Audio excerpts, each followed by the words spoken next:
오늘은 이제 이 시간에 이제 비전 나눔 하면서 어제 이렇게 그 비전 나눔 함에 뭐 무엇이든 물어보세요 해가지고 다양한 질문들을 많이 올려주셨어요. 보니까 아주 제 마음에 저를 기쁘게 하는 질문 한 가지가 왔는데, 목사님 설교가 너무 은혜스러워요. 최소 1시간으로 늘려주면 안 되겠습니까? 주일날 설교만 1시간으로 이렇게 늘려달라는 이런 분이 계셨어요.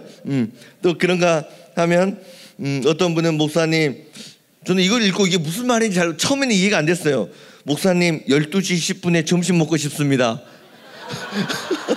이 두 가지 질문이 같이 왔더라고요. 처음에 이게 뭘까? 오늘 점심이 12시 10분? 아, 주일날 12시 10분. 그래서 이런 의견도 있었어요. 그래서 우리 주일은 사실은 뭐 정기적으로 매번 드리는 예배이기 때문에 또 너무 길어도 안 되지만 또 너무 짧아도 그 좀 어려움이 있거든요. 그래서 근데 우리가 이제 우리 주일 설교 안에 우리 교회 비전도 담고 또 우리가 믿음으로 결단하는 시간도 갖고 하다 보니 이거를 1시간 안에 담아내기는 굉장히 어렵습니다.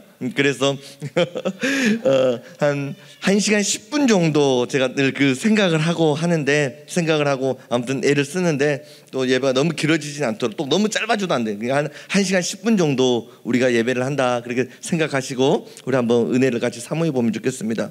그래서 오늘도 시간이 그렇게 많이 있지는 않는데 아무튼 오버되지 않도록 한번 애를 한번 써볼게요. 자, 이런 질문도 있었고, 또 다른 질문은, 자, 여러분 예봉교회가 부흥할 수밖에 없는 이유 3가지만 알려주세요, 이렇게 여러분 적어주시더라고요. 여러분, 우리 교회는 반드시 부흥하게 될 줄로 믿습니다. 위대하게 쓰임받을 줄로 믿습니다. 우리 인천을 대표하는 교회가 될 줄로 믿습니다. 여러분, 꿈꾸면 하나님 이루어 주십니다. 우리가 지금 그 꿈을 꾸려고 하는 거예요. 왜 우리 교회는 부흥할 수밖에 없는가? 우리가 무엇을 향해 달려가면 자연적으로 성장할 수가 되거든요. 우리가 지금 그것을 한번 나눠보려고 합니다. 뭐 하반기에 하려는 사역은 어떤 것이고 어떤 방향입니까? 소그룹은 또 어떻게 해야 됩니까? 또 어떤 분은 제2의 인생의 삶을 즐겁게 살 수 있는 방법이 뭐가 있겠습니까? 이런 질문들을 이렇게 주셨어요. 근데 지금 다 주신 이 질문들이 오늘 이 비전 나눔 안에 사실 다 들어가 있는 내용들입니다. 그래서 우리가 한번 말씀을 듣고 같이 한번 꿈을 꾸면서 또 부흥의 은혜를 한번 여러분 누려보시면 좋겠습니다. 어떻게 부흥할 수 있는가? 어떻게 제2의 인생을 신나게 살아갈 수 있는가? 어떻게 성공한 인생을 살 수 있는가? 한 문장으로 설명하면 비전이 이끌어가는 삶입니다. 고백합시다. 비전이 이끌어가는 삶, 비전이 이끌어가는 교회, 꿈을 꾸는 인생, 꿈을 꾸는 교회. 여러분, 꿈을 꾸는 대로, 믿음의 꿈을 꾸는 대로 하나님이 이루어 주십니다. 여러분, 꿈을 꾸어야 됩니다. 하나님이 우리를 위대하게 사용해 주신다. 여러분, 천국은 침노하는 자의 것이거든요. 꿈을 꾸고 두드려야 돼요. 그럼 열립니다. 월트 디즈니라고 하는 젊은이가 있었어요. 굉장히 가난했습니다. 근데 만화를, 그림을 탁월하게 그렸거든요. 교회에서 기도하고 뭐 집이 없으니까 집에 있는 그 지하실에 가가지고 또 만화를 그리고 하다 보면, 그때는 막 옛날 시대니까 쥐들이 많았어요. 쥐들이. 그래서 그림을 그리려고만 하면 쥐들이 찍찍찍찍 막 다니까 그 얼마나 끔찍해요. 그래서 저 쥐 좀 다 없어졌으면 좋겠다, 없어졌으면 좋겠다. 쥐를 막 저주했거든요. 너무 많으니까. 그러다가 잠이 들었는데 꿈에서 쥐가 나왔어요. 근데 꿈에서 희한하게 쥐하고 친구가 돼버렸습니다. 친구가 돼가지고 영화도 보러 다니고 놀이동산도 가고 점심도 같이 먹고, 이러다 보니까 쥐가 이게 혐오스럽게 안 보이는 거예요. 그 꿈에서 난 너무 예쁘게 보이는 거예요. 그래서 꿈에서 깨고 나서 꿈에서 봤던 이미지를 바탕으로 쥐를 캐릭터로 만들어서 그림을 그립니다. 그렇게 해서 만들어진 게 뭐예요? 미키마우스라고 하는 저 캐릭터가 그렇게 해서 만들어진 거죠. 그걸로 그림을 그리고 만화를 만들어가지고 그야말로 대박이 터집니다. 큰 성공을 거뒀거든요. 성공을 거두자 하나님, 저 여기서 한 번 더 점핑하고 싶습니다. 내가 그 저주스러웠던 쥐를 꿈에서 보고 친구가 되고 꿈을 꿨던 것처럼 하나님이 내게 주신 이 꿈을 좀 아이들에게, 전 세계 아이들에게 한번 나눠주고 싶습니다. 그래가지고 기도하고 오렌지 카운티 그 벌판에다가 꿈의 동산을 세우리라 노력을 했거든요. 작정하고 기도했어요. 그렇게 해서 만들어진 게 뭐예요? 디즈니랜드가 만들어져 가지고 전 세계 아이들에게 꿈을 나눠주고 희망을 나눠주고, 여러분 그렇게 살아가고 있지 않습니까? 여러분 꿈 하나로 디즈니랜드를 만들었다는 거예요. 본인이 꾸었던 꿈 하나가 이제 전 세계 아이들에게 나누는 꿈이 되었다 하는 것입니다. 여러분 꿈이라고 하는 게 우리의 인생을 무한한 가능성으로 열어주는 것입니다. 꿈이 무한한 창의력으로 우리를 이끌어간다 하는 것입니다. 여러분 하나님에게도 꿈이 있었어요.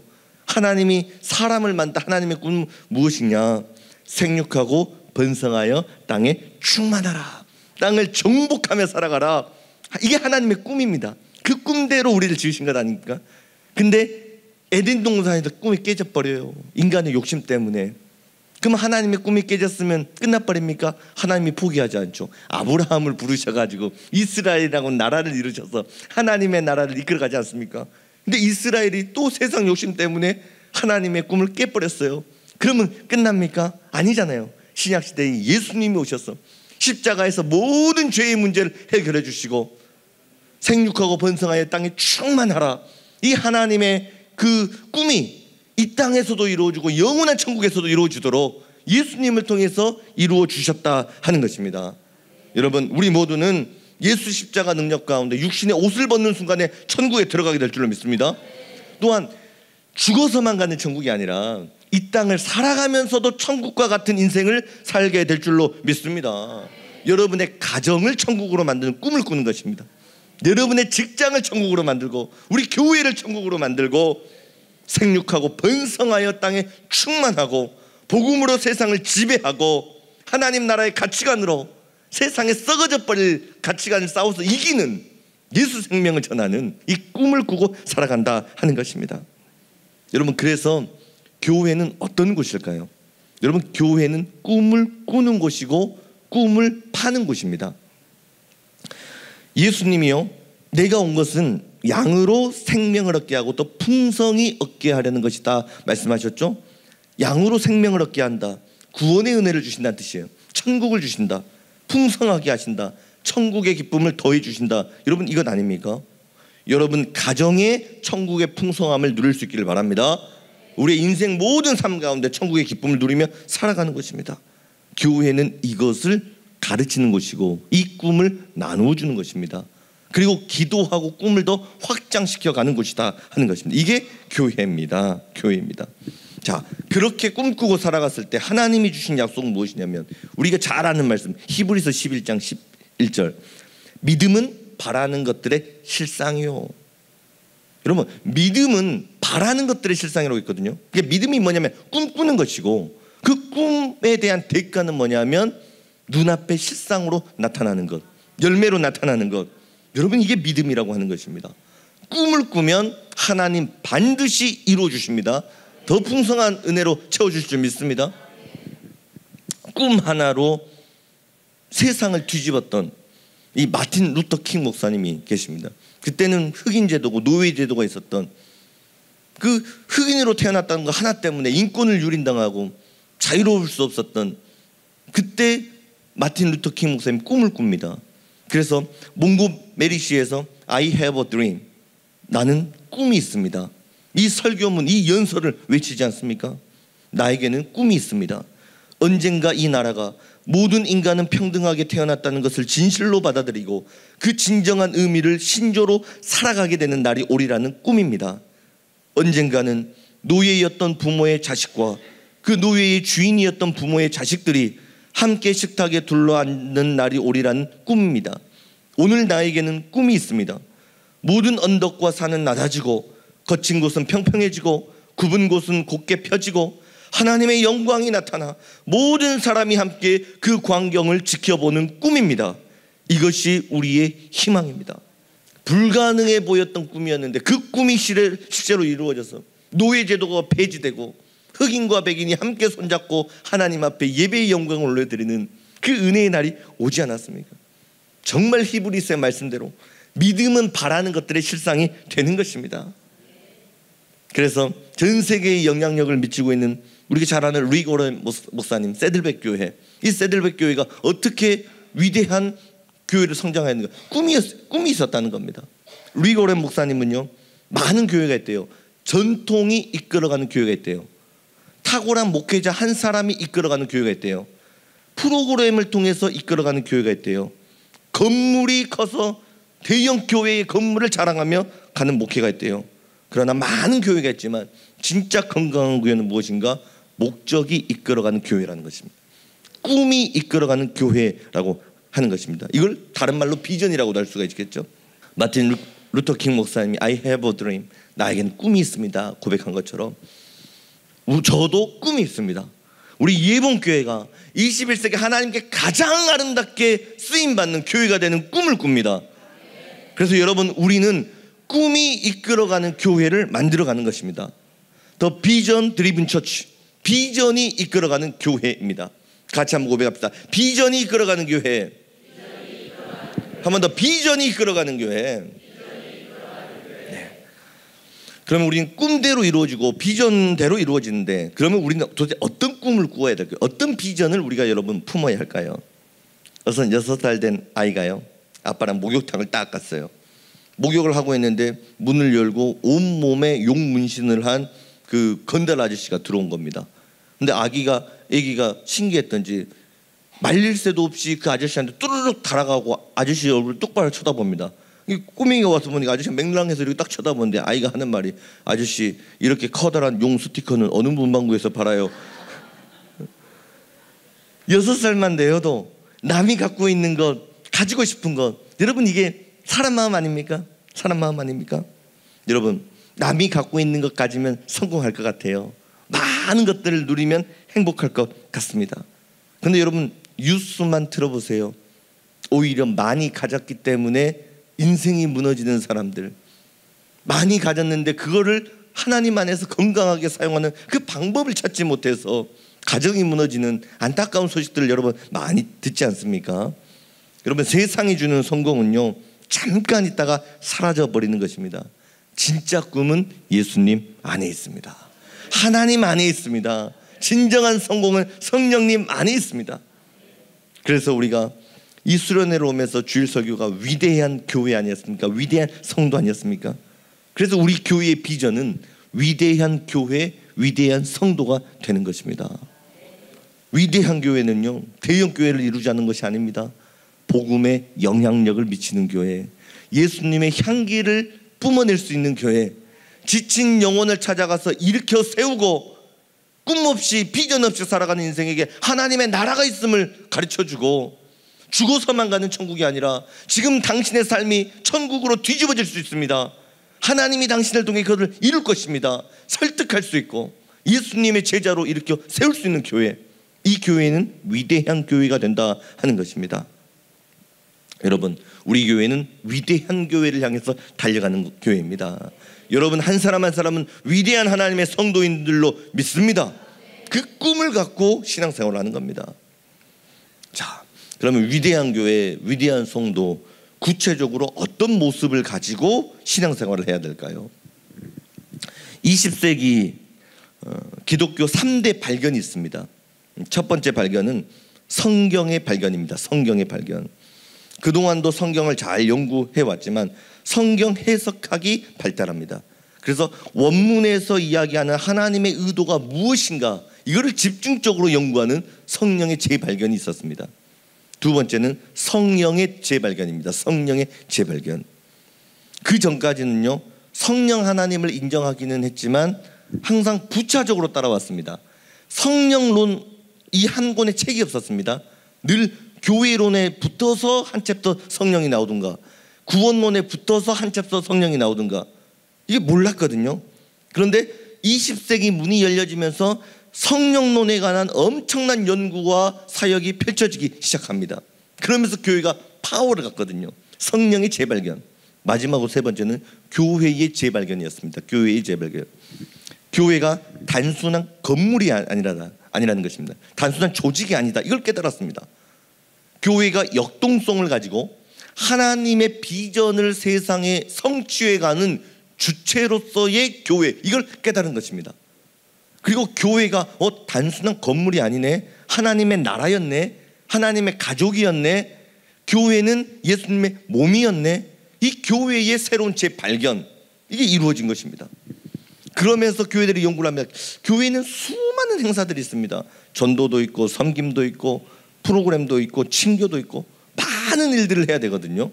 많은 일, 다 중요한 일인데, 그렇다면 이 교회의 가장 본질적인 역할은 무엇인가? 교회가 반드시 해야 되는 일은 무엇인가? 이거를 연구하기 시작했습니다. 그러면서 초대교회를 살펴봤는데, 자, 사도행전 2장 46절입니다. 우리 말씀을 한번 같이 읽겠습니다. 시작.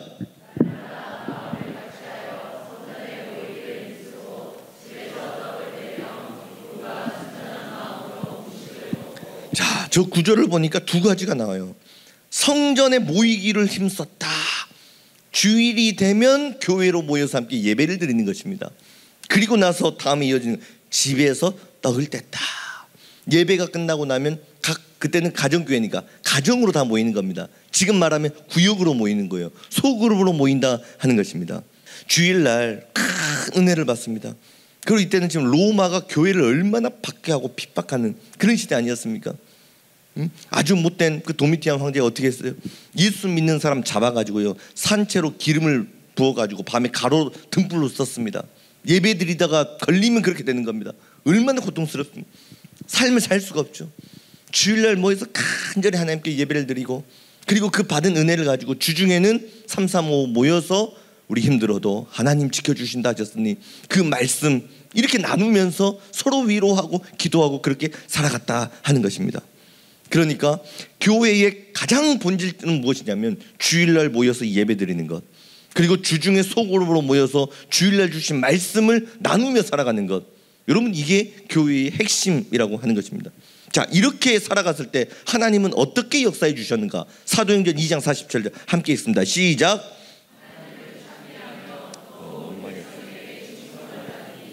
주께서 구원받는 사람을 날마다 더하게 하시니라.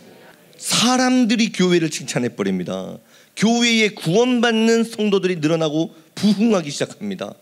그래서 세계를 지배했던 로마가 오히려 크리스찬들을 두려워하기 시작합니다. 세상이 교회를 두려워했다 하는 것입니다. 자, 초대교회는 그 작았던 사람들, 인구도 얼마 되지도 않았는데 이게 어떻게 로마를 정복해서 로마를 국교화시켜버리는 그 엄청난 파워를 가질 수 있었는가? 여러분, 복잡하지 않았어. 굉장히 단순했습니다. 딱 두 가지입니다. 예배드리고 삶으로 그 예배의 은혜를 나누었습니다. 주일날 성령 충만 받고 주중에 그 꿈을 사람들과 나누며 살아갔더니 세상이 교회를 두려워하는 능력 있는 교회가 되었다 하는 것입니다. 여러분, 이 시대도 마찬가지입니다. 어떻게 해야 성공하나, 어떻게 해야 부흥하나, 어떻게 해야 영향력을 끼치며 살아가나. 여러분, 너무 많은 것들을 생각하느라 정작 중요한 핵심을 놓치지 않나, 이런 생각이 듭니다. 저는. 여러분, 우리에게 진짜 필요한 것은 하나님의 은혜입니다. 그래서 주일날 모이면 어떻게 해서든지 하나님을 만나서 은혜 받는 예배를 만들어내야 되는 것입니다. 그 성령 충만한 예배를 만들어내고 그 은혜를 받았으면 주중에는 성도들끼리 모여서 삶을 나누고 회복시키고 그 말씀 붙잡고 살아가면, 여러분, 내가 세상을 두려워하는 게 아니라 세상이 나를 두려워하고 세상이 교회를 두려워하는 그런 능력 있는 성도가 될 수 있다 하는 것입니다. 그래서 우리가 위기가 있을 때마다 본질로 돌아갑시다, 핵심으로 돌아갑시다, 초대교회로 돌아갑시다 이야기를 하잖아요. 여러분, 두 가지입니다. 예배로 돌아가고 소그룹으로 돌아갑시다. 이 공동체를 회복하자, 이 뜻입니다. 여기에서 나온 게 여러분 두 날개 프로그램이라고 하는 거예요. 두 날개로 비상하는 교회, 여기서 이 개념이 나온 것입니다. 근데 이거를 어떤 프로그램으로 이용을 해가지고 교회를 부흥시키려고 하잖아요. 안 됩니다. 여러분, 어떤 의도를 가지고 이거를 해서 그거 안 됩니다. 불순한 의도가 들어가 버리면 여러분 안 되는 거예요. 순전한 마음으로 하나님께 나가야 되는 것입니다. 그래서 이 두 날개, 첫 번째 날개는 뭐예요? 주일 예배의 날개. 또 하나의 날개는 뭐예요? 소그룹의 날개. 그래서 이 두 날개, 여러분, 독수리가요 날개를 쫙 펴고 하늘을 날아다닙니다. 그런데 날개 하나가 고장났어요. 꺾여서 하나의 날개만 계속 돌리면 어떻게 돼요? 그 자리를 뺑뺑뺑뺑 돌게 되는 거죠. 주일 예배는 뜨겁게 드려요. 그런데 성도의 교제가 없어요. 만나지를 않아요. 공동체가 없어요. 그러면 어떻게 돼요? 팩팩팩팩 도는 그 인생이 되는 거예요. 반대로 주일날 예배는 안 드려요.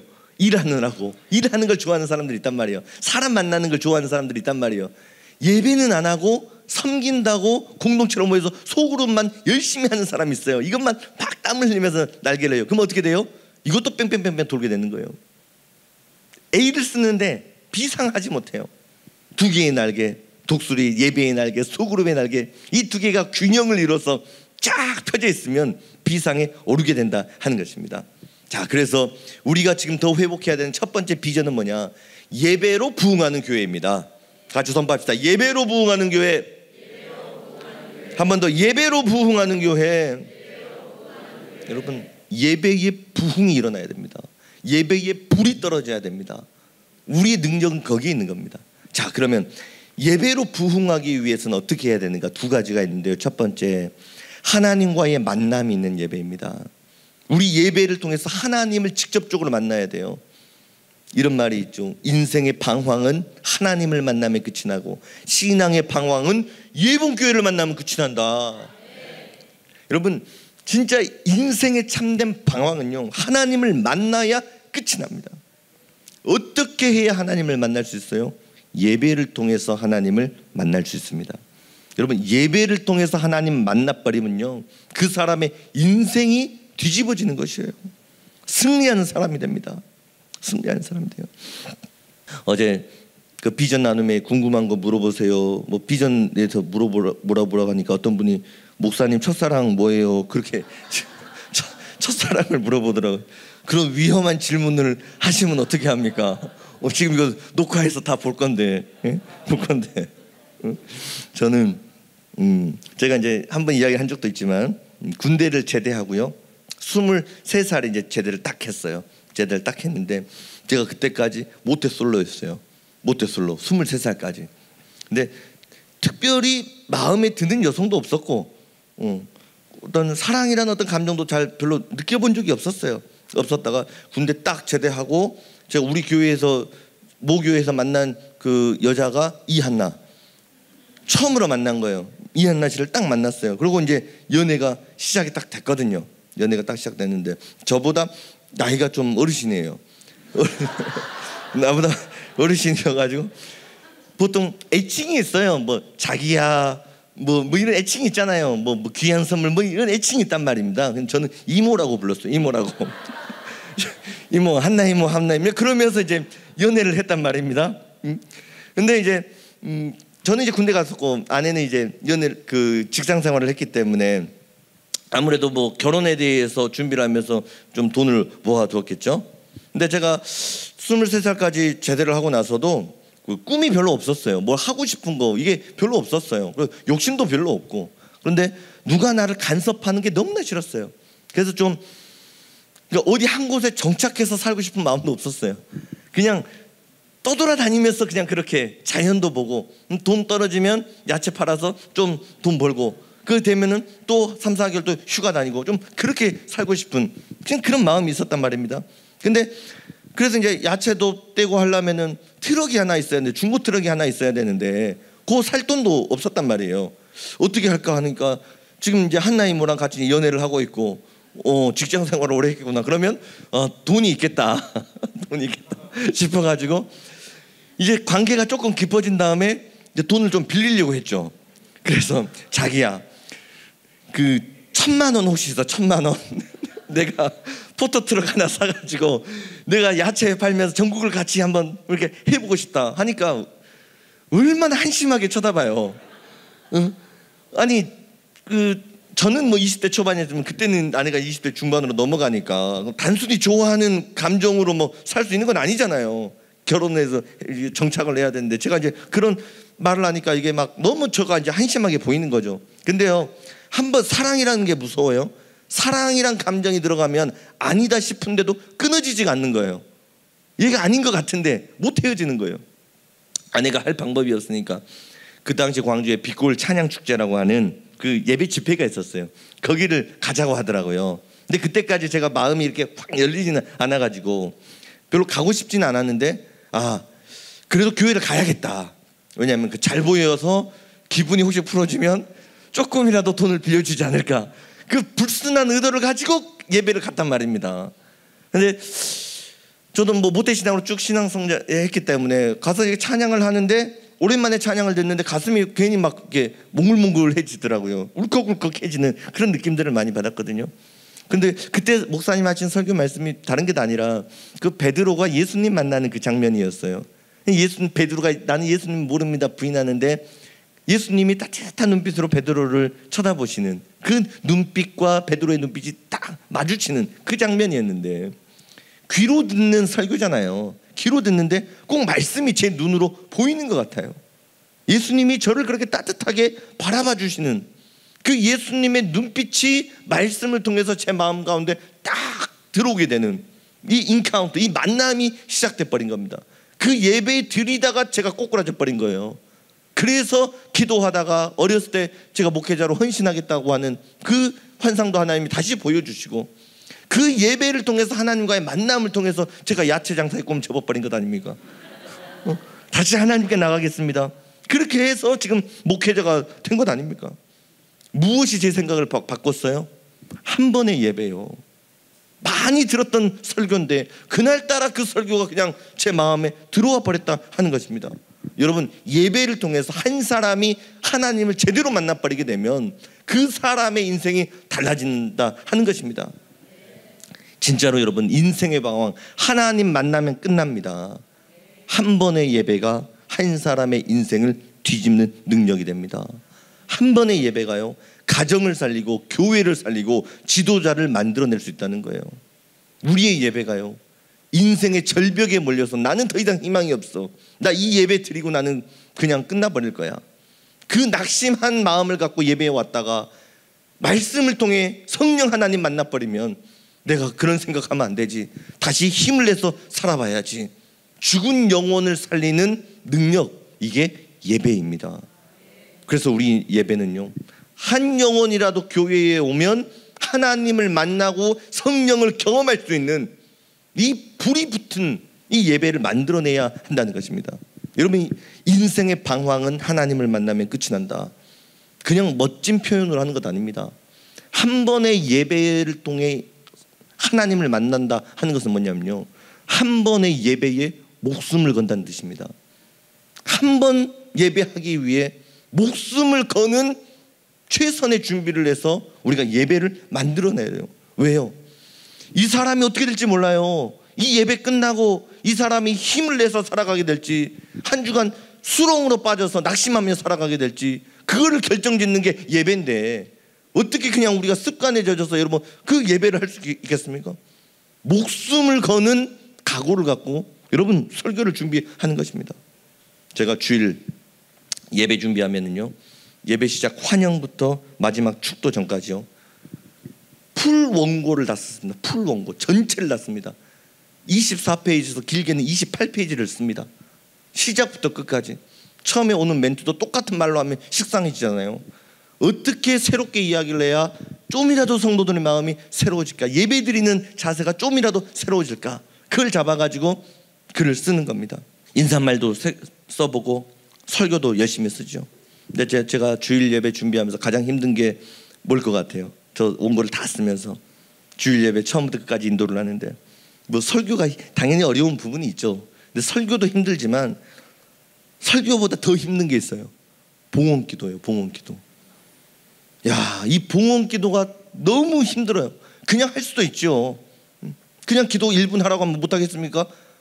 제가 밥 먹고 사는 일이 이건데 1분 기도하라면 그냥 할 수도 있죠. 근데 여러분, 그 1분 안에요, 하나님이 주시는 말씀에 감동이 들어가야 되고, 하나님께 올려드리는 봉헌 안에 성도들의 삶의 자리가 들어가야 되고, 봉헌 가운데 담겨져 있는 간절한 눈물의 기도, 이거를 1분 안에 요약해서 쓰려고 하면요, 그 성도들을 생각하면요 그냥 쓸 수가 없는 거예요. 그래서 이 봉헌 기도를 쓰기 위해 매일 쓰는, 이 기도문을 쓰는 게 정말 쉽지가 않아요. 근데 제가 우리 교회 와보니까 우리 장로님, 안수지 집사님, 권사님 정말로 기도를 너무 잘해요. 얼마나 그렇게 기도를 잘 하시는지. 어떨 때는 그 기도를 들으면요, 야, 한 기도만 한 10분 정도 더 받다가 예배가 끝났으면 좋겠다. 기도 안에 설교가 있고 목양이 있고 간구가 있고 눈물이 있고 다 담겨져 있는 거예요. 다 담겨져 있는 거예요. 대표 기도문 들어보면요, 제가 뭐 여쭤보지는 않았어요. 그 정도 기도문 쓰려면 이거 한 1-20분 고민해서 나오는 기도 아닙니다. 제가 여쭤보진 않았지만 못해도 2시간 3시간은 고민을 할걸요.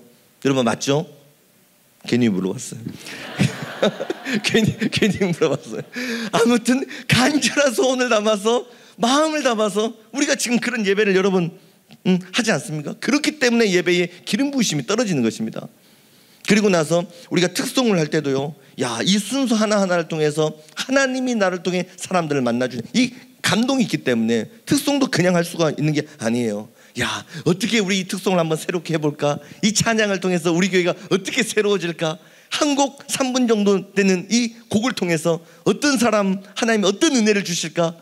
우리가 그래서 이번에 찬송가를 해볼까요? 찬송가 많이 했으니까 한번 복음송가를 한번 해볼까요? 늘 박수만 쳤으니까 탬버린을 갖고 와서 한번 해볼까요? 옷을 맞춰서 한번 새 노래로 한번 찬양을 해볼까요? 여러분, 이 몸부림을 치면서 이렇게 잘 준비된 특송, 여러분 여기에 성령의 기름 부으심이 떨어진다 하는 것입니다. 한 번의 예배, 한 번의 기도, 한 번의 설교, 한 번의 특송, 여러분 여기에 목숨을 걸어야 된다 하는 거예요. 왜냐하면 나 한 사람의 특송이 한 영혼을 살리는 하나님의 도구가 되기 때문에 그렇습니다. 이 특송을 통해 하나님과의 만남을 이루는 그 은혜를 누리게 된다 하는 것입니다. 자, 우리 수련회 끝나고 8월 15일 광복절 금요기도회 특송 누구예요? 5, 6, 7, 8 여전도여죠. 하필이면 이럴 때 곡 걸린단 말이에요. 하필이면 이럴 때, 그날 또 휴일이고 막 이런데 하필이면. 여러분 기대합니다. 기대합니다. 멋지게 잘 준비하셔가지고 뜨겁게 찬양하면서 그 예배로 한번 같이 살리는 것입니다. 살리는 것입니다. 그래서 여러분, 하나님과의 만남이 있는 교회는요, 모든 사람이 함께 만들어야 됩니다. 누구 한 사람이 한다고 해서 이루어지는 게 아니에요. 예배 한번 드리려고 하면요, 주차, 안내, 찬양대, 찬양단, 방송, 얼마나 많은 봉사의 자리가 있습니까? 여러분 함께 참여해 주십시오. 함께 지원해 주십시오. 예배 사역이 너무나 중요해요. 예배 무너져 버리면 다 무너지는 것입니다. 여러분 성가에 대해서 지원을 하셔야 됩니다. 여러분 아멘이 안 나와도 할 거예요. 성가대에도 지원을 하셔야 돼요. 찬양단에도 지원을 하셔야 돼요. 주차에도 지원을 하셔야 돼요. 안내에도 지원을 하셔야 돼요. 그래서 목숨을 바쳐서 준비하는 각오로 예배를 다듬어 가는 겁니다. 함께 만들어 가는 것입니다. 만들어 가는 것입니다. 그래도 나는 끝까지 아멘을 못하겠다. 괜찮아요. 그러면 여러분 교회 와서 웃으면서 신앙생활만 해도 그게 사역을 하는 것입니다. 지옥에서 출장 나온 표정으로 꼭 하지 말고 웃기만 해도 여러분 예배가 살아납니다. 이 예배 분위기가 따뜻해지는 거예요. 우리 교회에 탐방을 오시는 분들이 얼마나 많이 있습니까? 성도들이 카카카카 웃으면서 천국의 웃음으로 누구를 보더라 안녕하세요, 안녕하세요. 이 밝음을 전하는 것, 여러분 이게 위대한 사역입니다. 이게 교회를 살리고 예배를 살리는 일입니다. 그래서 말 한마디 할 때도요 따뜻하게 하는 거예요. 어제 차 타고 이렇게 오는데 저는 차량 안에 우리가 세팅이 안 돼서 기다렸는데 우리 청년들이 스텝 옷을 입고, 어제 얼마나 태양볕 뜨거웠어요. 근데 그 안내한다고 막 경수랑 막 땀을 삐질삐질 흘리는데, 아니 모자도 쓰지 않고 그거 있는데, 아니 너무 고맙기도 하고 마음이 너무 안쓰럽더라고요. 안쓰럽더라고요. 얼마나 고마워요. 나는 시원한 에어컨 차 타고 왔는데 청년들이 와가지고 땀을 흘리면서 하는데, 우리가 늘 고맙다 이야기를 하지만 여러분 우리 청년들 만나면 정말 고맙다, 애써줘서 고맙다, 따뜻하게 인사를 한번 하는 겁니다. 우리 진환이도 있고 하는데 우리 청년들 한번 박수 한번 합시다. 박수 한번 합시다. 그리고 우리 찬양팀도 우리 한번 일어나 주세요. 찬양팀도 우리 한번 박수 한번 합시다. 감사합니다. 이게 찬양팀을 이렇게까지 혹사를 시키면 사실 안 되는 거예요. 근데 조금 우리가 여력이 없어서, 이게 주일날 아침에 찬양시키지, 어제 저녁에 시키지, 오늘 아침에 새벽 예배 찬양시키지, 오늘 방금 했지, 저녁에는 제가 10분 더 늘려서 더 하라고 했어요. 이러면 목이 가는 거예요. 이거는 영성을 쏟아내는 일이라, 우리가 노래 하나 부르는 게 아니라 마음을 쏟아내는 거잖아요. 그래서 이게 하루에 2번, 3번 한다는 건 이거는 굉장한 어려운 일인데 그거를 멋지게 우리 지금 찬양팀이 감당을 해줘서 이 섬김의 자리들이 있기 때문에 우리가 아름답지 않습니까? 의자만 보더라도요. 야, 이거 끝나고 나면 이거 다 치워야 돼요. 또 의자. 그리고 또 프로그램이 좀 와가지고 의자 또 세팅해야 돼요. 하루에 몇 번씩 이 의자 200개를 지금 나르고 있잖아요. 이거 청년들이 다 하는 겁니다. 얼마나 고마워요. 그래서 우리 보면 청년들 스텝으로 보면 따뜻하게 이야기도 해주시고 치킨도 한 마리 사주시고 여러분 그러면서 함께 예배를 만들어가는 것입니다. 자, 하나님과의 만남이 있는 예배는 우리가 같이 만들어가는 예배다. 자, 두 번째로 예배로 부흥하는 교회가 되기 위해서 필요한 건 뭐냐면 성령의 임재가 넘치는 찬양입니다. 여러분 성령의 임재가 넘치는 찬양을 만들어야 돼요. 예배가 성장하고 부흥하는 교회를 보세요. 공통점 하나가 있습니다. 찬양이 뜨거워요. 찬양 가운데 성령의 역사가 나타나 버립니다. 그래서 여러분 다른 교회에는 좀 어떤 식으로 주일날 찬양을 하고 있는가 그걸 한번 보면 좋겠는데 세 개의 교회를 한번 봐볼 텐데 다 교회마다 특성이 달라요. 먼저 만낙교회를 보는데 찬양 가운데 임재로 빠져들기 위해서 이 환경적인 부분들, 조명이나 이런 환경적인 부분들을 굉장히 잘 만들어 놓습니다. 주님의 마음을 본받는 자, 그 맘에 평강이 찾아오는 험악한 세상을 이기리니 하늘로부터 임함이로다. 주님의 마음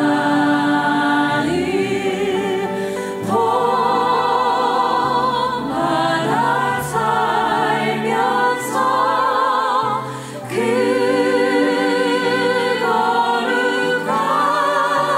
거룩하신 나도 이루리. 아멘. 주 모습 내 눈에 안 보이며. 만낙교회는 지금 저 주일 예배인데 수련회 같은 느낌이 들죠. 저렇게 주일 예배를 드리고요. 자, 두 번째는 분당 우리 교회 이찬수 목사님 교회인데 여기는 전문 세션을 통해 가지고 전문 찬양 사역자를 가지고 예배를 하는데 그 영상도 한번 보겠습니다. 환하게 웃는 얼굴로 인사했으면 좋겠습니다. 반갑습니다. 환영합니다. 축복합니다. 우리 박수 치면서 우리가 매일 마주하는 이 삶 속에서 크신 능력 보여주시는 주 예수 그리스도의 이름을 찬양하며 나아갑시다. 주 이름 큰 능력, 주 이름 큰 능력 있도다. 내 남인데 그 이름 예수의 그 이름 부를 때 새 생명 얻었네. 마귀는 떠나가고 갇힌 자 자유케 해.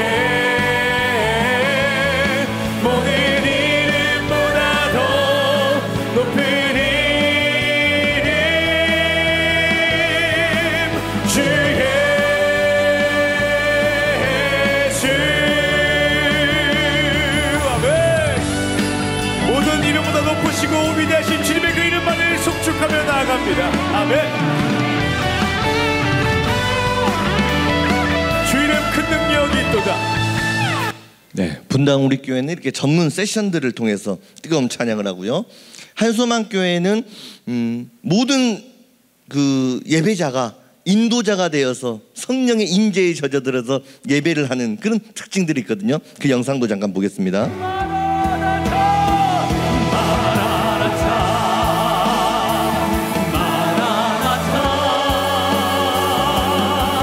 아멘. 주 예수여 오시옵소서. 마라나타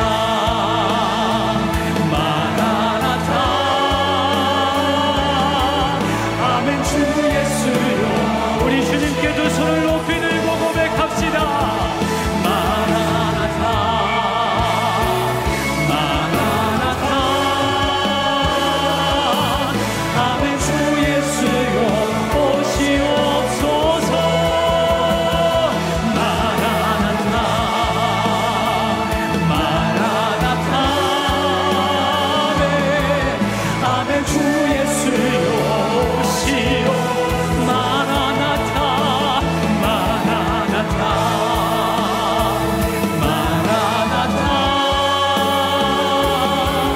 아멘 주 예수여 오시옵소서 마라나타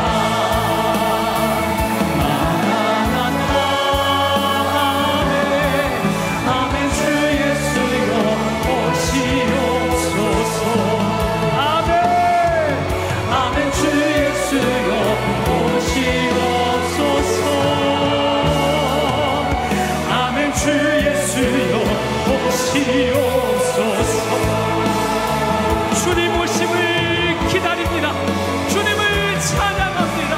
할렐루야.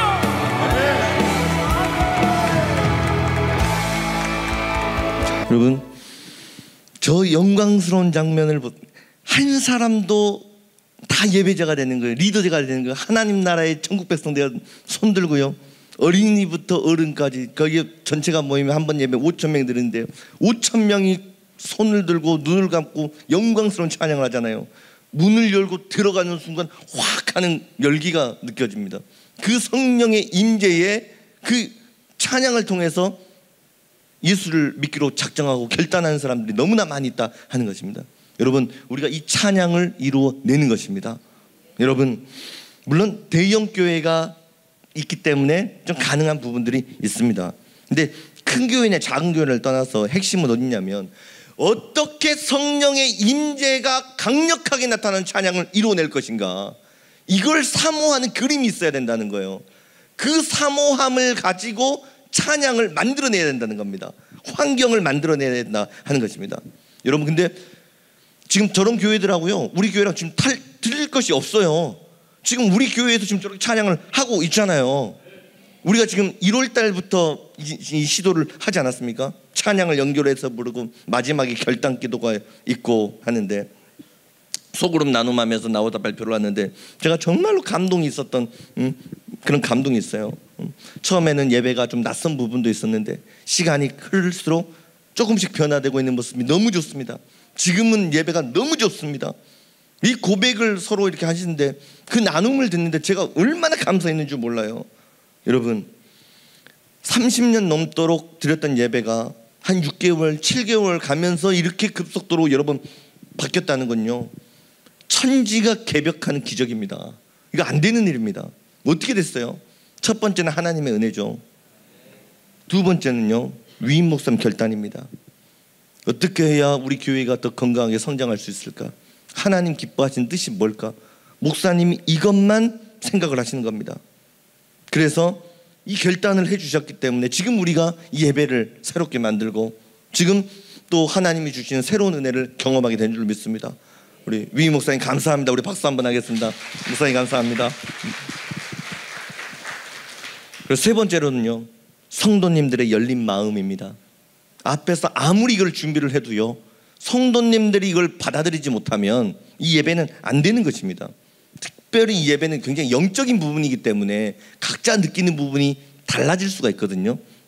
그런데 열린 마음으로 받아주시고, 그리고 다 제가 고민했던 게 뭐냐면, 그러면 주일날 서 있는 시간 조금 길어요. 찬양을 길게 하다 보니까 앉았다 예배하다가 계속 서 있어야 되는데 우리 어르신들 도가니 나가면 안 되는데 그런데도 다 일어나서 어르신들도 다 찬양을 해주시고, 여러분 정말 감사합니다. 근데 너무 허리가 아프시면 잠깐 앉으셔도 괜찮습니다. 그래서 우리 함께 참여해 주신 우리 성도님들도 한번 박수 한번 하겠습니다. 감사합니다. 자, 우리가 저런 형식들은 지금 다 갖춰갔습니다. 그래서 개혁된 교회는 매일 개혁돼야 되거든요. 우리의 예배는 매일 새로워져야 됩니다. 찬양은 매일 업그레이드 돼야 됩니다. 영성은 매일 올라가야 됩니다. 저 높은 곳을 향하여 날마다 나아가리라, 이러면서 예배를 개혁시켜 가는 겁니다. 찬양을 개혁시켜 가는 겁니다. 보니까 형식은 다 됐어요. 다른 교회랑 또 대형 교회랑 봤을 때, 만나교회 이렇게 봤을 때 부러울 게 하나도 없는데 우리 교회 다 있는데 한 가지 없는 거 요게 없어요. 요거 조명하고 마이크, 이거 음향이 없어요. 이거 빼고는 다 있어요. 수련회 끝나면 그냥 다 들고 가버리고 싶은데 그냥 이거 들고 그냥 이어폰게 그냥 가져가 버리고 싶은데, 여러분 이것도 기도하면 하나님 채워주실 줄 믿습니다. 우리는 영성을 다듬고 또 하나님의 임재가 임하는 또 환경적인 부분들도 우리가 점차적으로 준비를 해 나가는 것입니다. 그렇게 해서 우리 예배로 부흥하는 교회, 예배로 부흥하는 교회가 될 것입니다. 두 번째 비전은 소그룹인데 소그룹은 우리가 계속 하고 있는 부분이기 때문에 일단 소그룹은 넘어가고요. 그 다음 세 번째 비전, 다음 세대로 부흥하는 교회. 여러분 같이 한번 외치기 바랍니다. 다음 세대로 부흥하는 교회. 한 번 더, 다음 세대로 부흥하는 교회. 우리 25년도 7월 18일 날이요, 우리 부천 만화축제에서 금상을 받은 작품이 하나 소개가 됐습니다. 저 그림이 아빠 찬스 이런 그림이거든요. 저 중학생이 보는 이 시대의 사회상이 어떻게 된가, 이걸 그려 놓은 겁니다. 네 명이 저 위에 보면 이게 샤라고서 이제 저게 서울대 그거 서울대 마크거든요.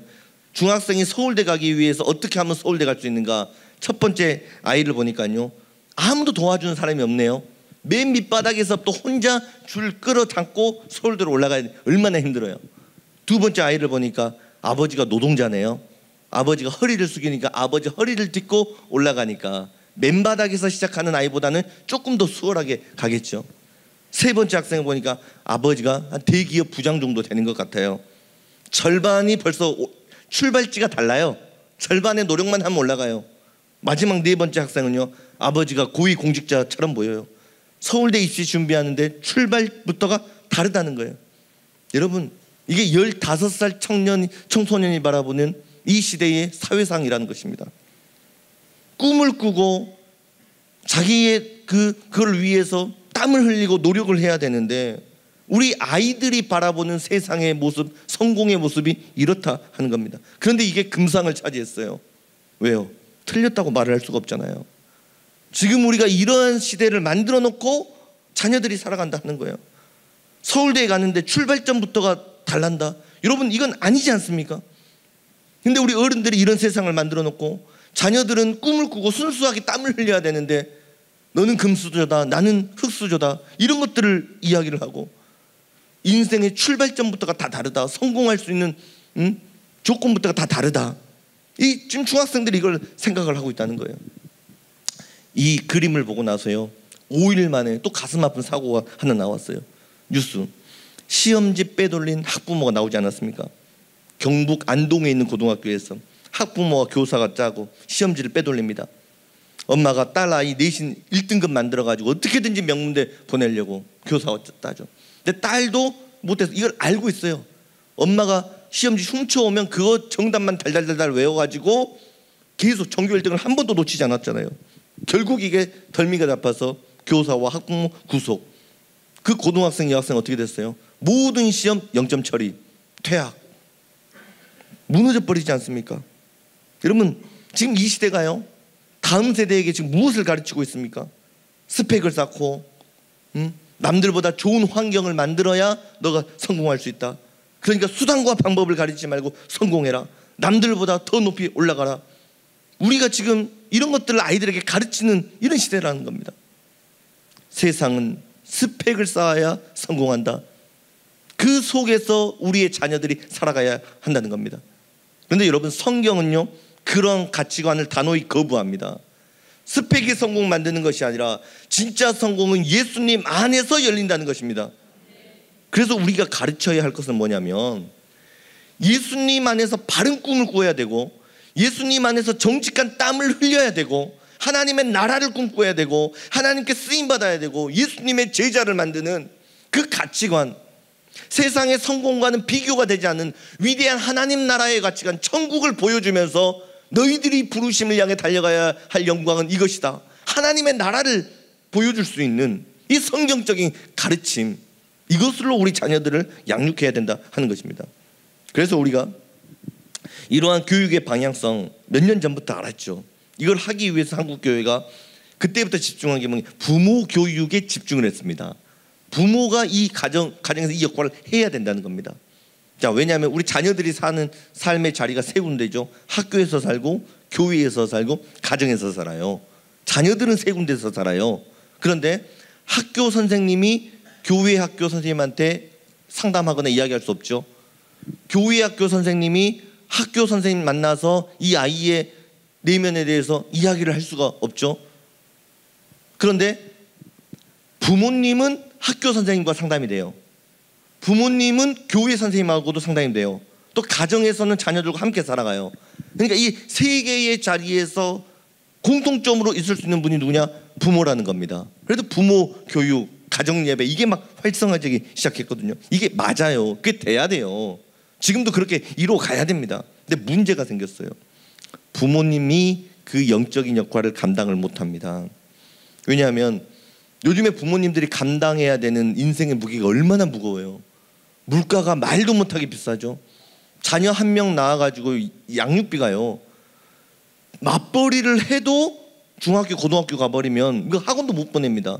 그렇게 힘든 거예요. 그러면 새벽부터 일하고 들어왔는데, 파김치가 돼서 들어왔는데 아이들 학교 생활 보고 큐티 했는지 확인하고 기도하고 나누면 안 된다는 거예요.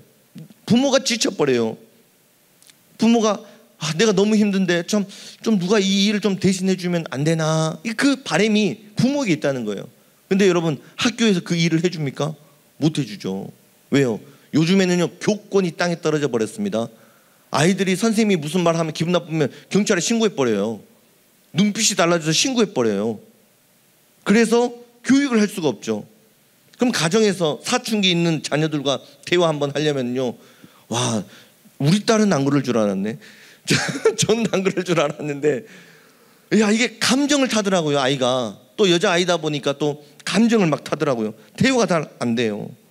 그런데 교회에 오면은 부모가 살아야 됩니다. 부모가 이 자녀를 책임져야 됩니다. 그러니까 죄책감에 시달리는 거예요. 내가 그 역할 잘못해가지고 우리 자녀 지금 어려움을 당하진 않나. 부모는 부모대로 지쳐버리는 겁니다. 여러분, 이런 사이에 우리 자녀들이 어떻게 된 줄 아세요? 여성가족부에서 2025년에 청소년 통계 자료를 발표를 했어요. 연령대별로 사망의 원인을 조사하는데 지금 우리나라 청소년 사망 이유 원인의 1위는 뭔지 아세요?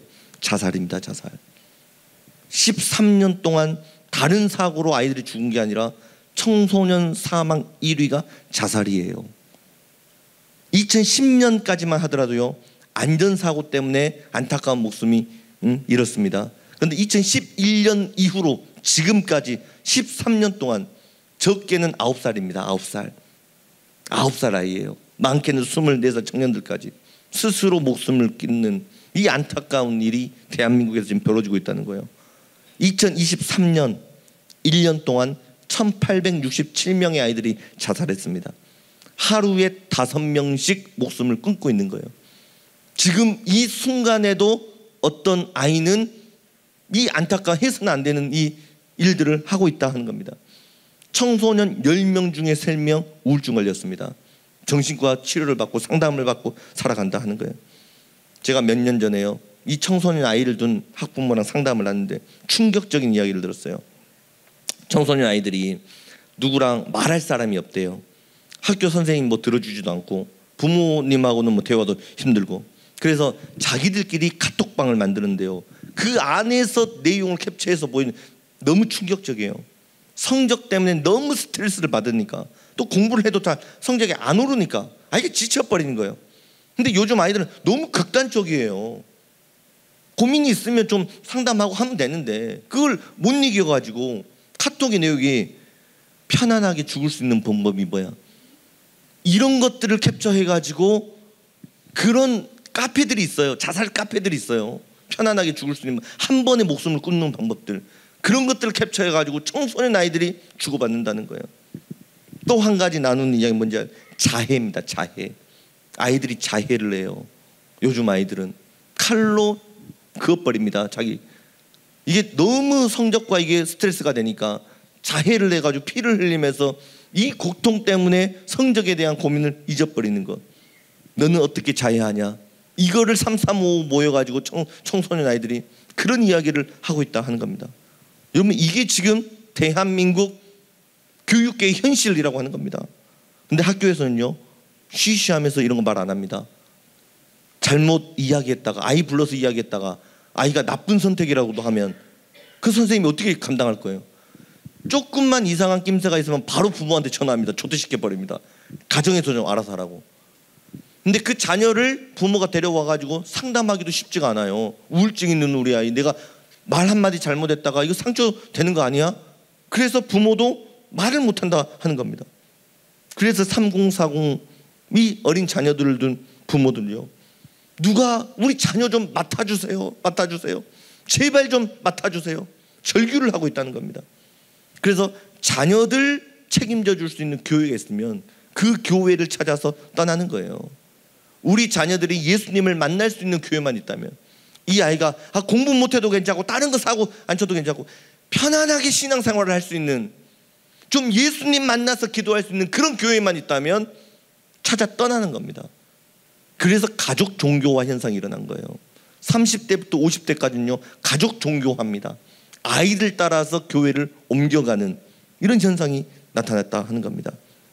이런 흐름들을 읽어내고요, 어떻게 해야 학교, 부모, 자녀, 이걸 예수님 안에서 어떻게 해결할 수 있을까? 정말로 이 자해를 하고 자살하는 이 끔찍한, 이거를 이겨낼 수 있는 거는 교회들 다시 생각하면 복음밖에 없다, 예수님밖에 없다. 너희들이 보는 게 다가 아니라 하나님의 나라를 보여줘야 되겠다. 천국의 은혜를 청소년 아이들에게 가르쳐야 되겠다. 예수님을 만나는 예배를 만들어내야 되겠다. 이걸 고민하기 시작했다 하는 것입니다. 전문적인 다음 세대 센터를 세워가지고 아이들을 예배를 하고 있는 것입니다. 이 시대가 너무나 어려워졌기 때문에. 그래서 아이들이 교회에 오면은요, 지금은 벌써 여러분 유튜브만 보더라도 영상이나 이런 것들이 굉장히 화려합니다.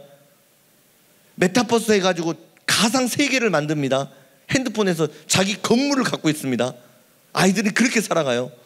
근데 교회에 와가지고 종이로 가위를 오리면서 인형을 붙이고 맞냐고, 애들한테 안 맞잖아요. 따라가지를 못한다는 겁니다. 너무나 달라져 버린 이 시대 가운데 정말로 세상의 화려한 것에 늘 접촉하며 살아가는 이 아이들에게 어떻게 천국을 가르칠 것인가, 어떻게 교육을 새롭게 할 것인가, 이걸 선두적으로 이끌어가는 안산 꿈의 교회 김학중 목사님 계십니다. 이분이 어떻게 지금 다음 세대를 어떻게 접근을 하고 아이들에게 복음을 전하기 위해서 어떻게 사역을 하고 있는지 우리 잠깐 영상을 보겠습니다. 꿈의 교회는 최근 레포츠 센터의 스포츠 시설을 철거하고 다음 세대를 위한 공간으로 건물 리모델링을 진행했다고 합니다. 시대가 바뀌면서 정부나 지자체에서 만든 체육시설들이 곳곳에 많아졌고, 이제는 아이들이 놀 수 있는 공간, 부모들이 마음 놓고 아이들을 맡길 수 있는 공간이 지역사회에 필요하다고 여겼기 때문입니다. 이 건물은 테마파크의 느낌을 받았어요. 지나가다가 사람들이 제일 먼저 보는 게 건물의 형태랑 겉으로 보여지는 거잖아요. 굉장히 재미있게 웃는 표정으로 되어 있잖아요. 이빨 빠진 아이가 웃고 있는 것처럼 아이들이 보고 저기 뭐지? 가고 싶다라는 생각이 들도록 한다는 게 우선 첫 번째, 이 건물의 컨셉 자체인 거고, 겨울에는 여기에 산타가 이렇게 매달려서 올라가고 내려가고 하는 것도 저희가 달아놓고, 스파이더맨도 매달려 있기도 하고 중간에 뭐 헐크 서 있기도 하고 다양하게 생각을 하고 있습니다. 애들을 위한 공간이라고 하는 거를 지나갈 때 한눈으로 보더라도 알 수 있게 하는, 그게 저희 담임 목사님의 이 건물에 대한 철학이자 생각이셨거든요.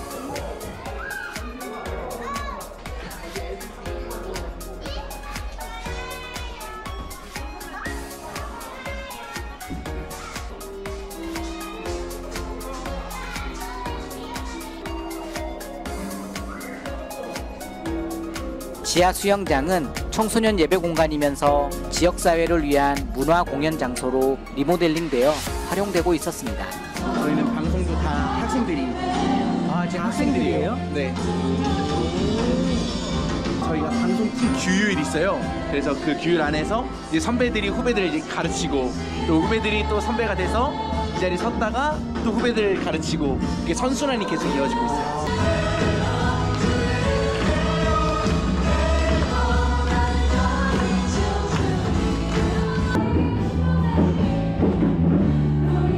키즈빌리지 공간은 매우 깔끔하게 관리되고 있었는데 그 이유가 있었습니다.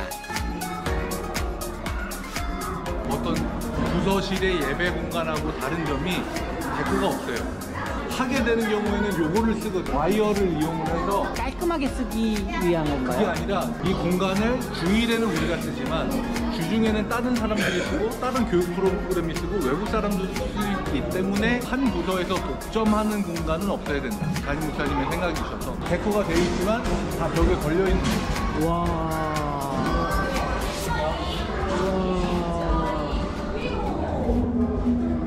꿈의 교회는 다양한 이유로 인해 교회에 나와 신앙생활을 할 수 없는 사람들을 위해 C2C 미디어 교회를 운영하고 있었습니다. 기존 교회에 실망을 하거나 흔히 이야기하는 가난한 성도라고 얘기할 수 있는 분들이 오갈 데가 없고 지역에 있는 교회를 나가자니 좀 부담스럽기도 하고, 교회 입장에서는 그런 분들이 오셨을 때 환영하고 맞이하지만 그런 거 자체가 좀 부담스러우신 분들이 계시잖아요. 좀 편하게 오셔서 예배를 드리고 또 신앙적인 케어를 받을 수 있도록 시작된 게 이제 C2C 미디어 교회라고 할 수 있죠. 담임 목사님이 제시하신 목표 지점은 분명히 있는 거죠. 지역에, 그리고 그 근처에 있는 건강한 교회로 다시 발걸음을 하는 것까지가 이제 교회 목표인 거죠. 꿈의 교회가 펫서비스, 키즈빌리지, 레포츠 센터, 미디어 교회 등 파격적인 시도를 할 수 있었던 가장 큰 이유는 김학중 담임 목사님의 분명한 목회 철학 때문입니다. 김학중 목사님은 지역 주민들에게 필요한 것이 무엇인지를 늘 고민하며 그 대안을 제시하기 위해 노력해 오셨다고 합니다. 한눈에 보더라도 아이들이 가고 싶겠어요? 안 가고 싶겠어요? 가고 싶죠. 가고 싶죠. 자, 왜 교회들이 저렇게까지 투자를 하면서 하게 됐는지 그 이유를 우리가 알아야 된다는 것입니다. 저렇게 하지 않으면 죽어가는 아이들 살려낼 수 없기 때문에 여러분 우리가 몸부림을 치는 것이죠. 자, 근데요, 저기는 대형 교회니까 저렇게 할 수가 있죠. 우리도 여유가 되면 저거 해주기 싫은 교회가 누가 있겠어요? 다 해주고 싶죠. 다 해주고 싶죠. 근데 현실적인 어려움이 있지 않습니까? 어려움이. 근데 다음 세대는 미래를 위한 투자잖아요. 우리가 초등학생 한 명, 그 아이가 성장해가지고 대학 가고 취업해가지고 경제활동을 하고 다시 교회에다가 봉헌하려면요 20년에서 25년 기다려야 됩니다. 지금 예산 쏟아보면 그게 25년 후에나 교회 재정으로 되는데, 교회는 다음 세대만 있는 게 아니에요. 장년도 있어요. 시니어도 계셔요. 건물도 만들어야 된단 말이죠. 그러니까 현실적인 어려움이 있다 보니까 투자를 못하는 거예요. 근데 이게 여기서부터 여러분 악순환이 시작됩니다. 자, 전문적인 다음 세대 양육이 안 되잖아요. 아이가 교회를 옮겨요. 아이가 교회 옮기면 누가 교회 떠나가요? 부모님이 떠나간다고요. 40대 50대 경제적인 교회의 허리의 역할을 감당해야 되는 그 부모님이 나가버린다는 거예요. 그러면 교회 재정은 어떻게 되겠어요? 줄지요. 재정이 줄어요. 예산이 없어요. 그럼 다음 세대 투자할 수 없어요? 있어요, 없어요? 못하죠. 투자 또 못해요. 그럼 그나마 있는 애들도 나가요. 그럼 그 부모도 옮겨요. 그러면 봉헌은 어떻게 돼요? 또 줄어요. 여러분, 이게 악순환이 된다라고 하는 것입니다. 여러분, 그래서 결론은 뭐냐면 지금 투자하지 않으면 안 된다는 거예요. 여러분, 이 악순환을요 5년에서 7년만 반복해 보세요. 어떻게 되겠어요? 계속 약해지는 겁니다. 지금 우리가 투자하지 못했는데 5년 후에 갑자기 다음 세대를 위해서 투자를 할 수가 있다? 안 되는 겁니다. 지금 할 수 있는 것부터 하나씩 하나씩 계획을 세우고, 당장 할 수 있는 것, 5년 후에 할 수 있는 것, 10년 후에 할 수 있는 것, 청사진을 그려놓고 같이 기도를 하고 후원을 하고 이거를 하나씩 쌓아가야 한다 하는 것입니다. 여러분, 요즘에 우리 자녀들이요, 부모님들이 아이를 한 명 낳잖아요. 아예 안 낳거나 나도 한 명 낳는다고요. 근데 그 한 명 낳으면요 얼마나 끔찍하게 합니까? 최고의 것을 주잖아요. 옷도 좋은 거, 집도 공주처럼 예쁘게 꾸며주고, 컴퓨터도 좋은 것, 핸드폰도 좋은 것, 다 새 걸 사준다고요. 다 내 방에서는 좋은 거 갖고 있는데 교회에 와서 의자를 보고 책상을 보고 보면은 내 방에 있는 것보다도 안 좋은 것들로만 다 있으면 아이들 마음이 어떻겠냐 하는 것이죠. 어떻겠냐 하는 것이죠. 그래서 우리가 쉽지 않은 시대지만 말로 무조건 아껴라 안 되잖아요. 교회에서 사랑을 받고 내가 아낌을 받는 존재로 성장하면 어느 순간에 자녀들이 사람을 아끼고 환경을 아끼고 교회를 아끼는 사람으로 성장할 줄로 믿습니다. 그래서 우리가 환경적인 부분은 당장 하기는 어려워요. 그러나 계획을 세워서 준비를 하면서 올해 달라지고 내년에 달라지고 내후년이 달라지도록 그렇게 예산도 편성을 하고 고민을 하면서 만들어 가야 한다 하는 것입니다. 환경적으로 투자한다면 우리가 교육적으로도 새로워져야 되지 않겠습니까? 그래서 지금 하반기에 다음 세대에서 준비하는 전문적인 사역들이 있어요. 우리 유아숲 36개월 이상부터 한 5, 6살 이 아이들, 이 아이들은요 흡수해 버립니다. 그래서 가르치는 대로 듣거든요.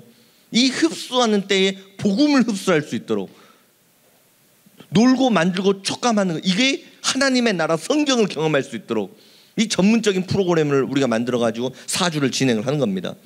4주 정도 해보고 그리고 내년에 정식 오픈을 할 것입니다. 그래서 여러분도 알고 있는 이 어린 자녀를 둔 부모가 있다면 이 유아숲을 여러분 지금 신청을 하고 있거든요. 보내주셔서 이 유아숲 이런 전문적인 사역들을 우리가 키워나가고 지역에 있는 이 아이들을 교회로 맡겨주시면 우리 예봉교회가 책임져서 이 아이를 복음의 가치로 예수의 제자로 키워내겠습니다. 이걸 가르쳐가는 것입니다.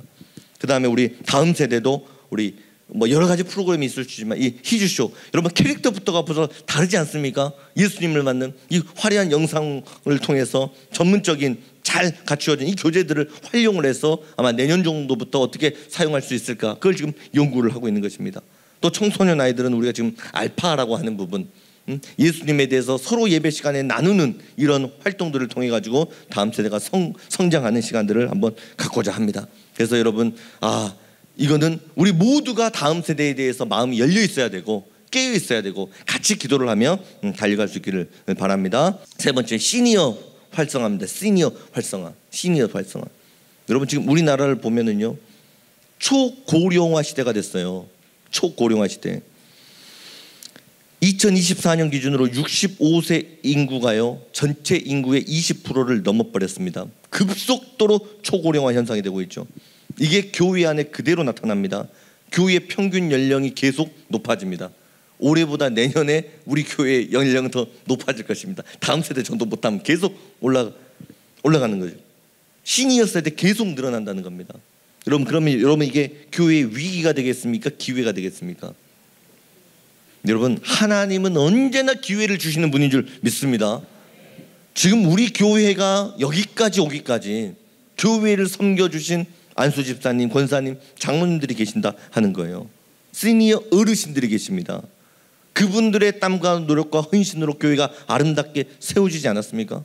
그래서 교회에 이런 영적인 어른들이 많다 하는 것은 축복입니다. 왜냐하면 우리 교회는 앞으로도 다양한 사역을 펼쳐나갈 건데 여러분 이거는요 사람의 머리로 되는 게 아닙니다. 교회는 머리로 안 됩니다. 영성으로 되는 겁니다. 기도로 되는 것입니다. 기도가 더 쌓아져야 하나님이 축복을 해주신다.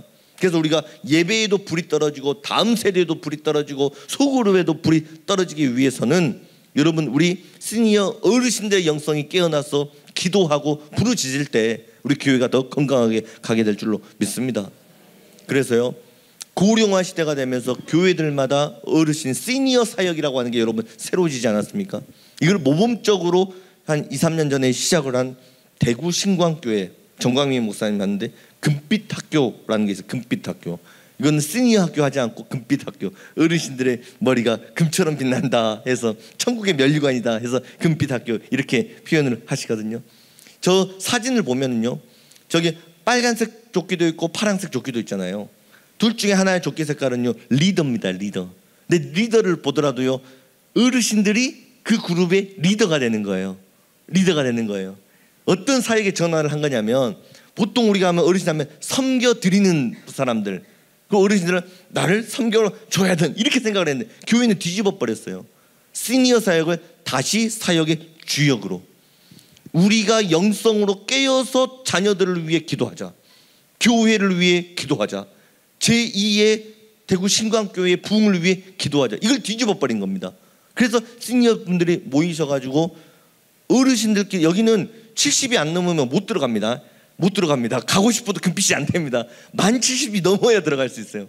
거기 들어가면 4명 5명 모이는데 그 73세 4세 되신 분이 리더를 합니다. 그분이 목양을 합니다. 계획을 합니다. 그래서 삶을 나누고 기도를 하고 기도 제목을 모아서 자녀들을 위해서 기도하고 목회자들을 위해서 기도하고 그렇게 금빛 학교 이 시니어 학교를 이끌어 가더라고요. 또 뿐만 아니라 신나는 시니어를 합니다. 소그룹으로 모여서 말씀도 나누고 때로는 활동도 해요. 장구도 쳐요. 때로는 춤도 추면서 발표회도 갔습니다. 그래서 이 노령화 시대에 교회가 시니어와 함께 할 수 있고 시니어와 함께 하는 활동들을 통해서 이 시니어 부서도 활동화되었다 하는 것입니다. 그래서 우리 교회도요 하반기 그냥 다음 달부터 한번 해보려고 하는 거예요. 이게 뭐냐면 우리가 한 달에 한번 지역 어르신들에게 식사 섬김을 하는 그날 시간이 있잖아요. 식사만 나눠드리고 끝나니까 이게 너무 아쉬운 거예요. 그래서 식사 드리기 전에 1시간 정도 전에 우리 교회에 등록하신 70세 이상 어르신들을 모셔가지고 건강 시니어, 우리 어떻게 건강을 할 수 있는지, 또 신나는 시니어 어떻게 신나는 제2의 인생을 살 수 있는지, 또 영성 시니어 어떻게 자녀들을 위해 기도하면서 교회를 건강하게 세워나갈 수 있는지, 이런 활동들을 9월 달부터 한번 출발을 해보려고 합니다. 매월 셋째 주 한 11시 정도에 아마 모이면은 1시간 활동하고 내려오셔서 식사 나누시고, 이것도 한 4번 정도 한번 해본 다음에 아마 내년부터 한번 정식 오픈을 하면서 하기 위해서 아마 하반기에 한번 이렇게 인텐시브로 하는 과정들 한번 가져보려고 합니다. 여러분, 언제나 역사는 꿈꾸는 사람들의 몫이 되는 것입니다. 우리가 믿음으로 구할 때, 꿈을 꿀 때 성령 하나님이 도와주시고 축복해 주실 줄 믿습니다.